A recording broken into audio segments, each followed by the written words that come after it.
La question de l'eau et de l'assainissement est le centre de réflexion qui se mène depuis hier à Ouagadougou. Dans le cadre du Forum national, un panel a été consacré au sujet des approches innovantes. Dans le reportage qui va suivre, nous vous proposons un gros plan sur l'approche nommée Nexus.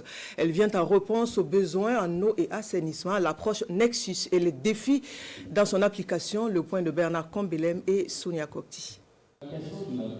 En matière d'eau et d'assainissement, les anciennes méthodes d'intervention n'étant plus adaptées, l'approche Nexus présentée ici vient permettre d'allier les urgences aux réponses humanitaires, d'assurer la résilience des populations et l'atteinte des objectifs de développement durable. Le ministère en charge de l'eau détaille les paramètres de l'approche à travers ce panel. C'est une approche intégrée qui prend en compte l'ensemble des acteurs, qui met en relief la collaboration, qui met en relief la cohérence dans les interventions et qui met en relief l'atteinte des résultats pour assurer l'accès durable et assurer en même temps la résilience des populations en matière d'eau, d'assainissement et d'hygiène. On a deux défis ici. En même temps, résoudre les problèmes qui existaient, c'est-à-dire les besoins d'ouvrages d'eau potable et d'assainissement, et en même temps combler en tout cas les besoins liés au déplacement de la population. Donc ça, c'est un défi majeur.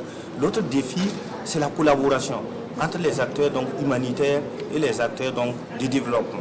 L'approche Nexus pour les panélistes comporte certainement des avantages, mais parmi les aspects qui font objet de préoccupation, la question sécuritaire et la question des ressources en eau souterraines.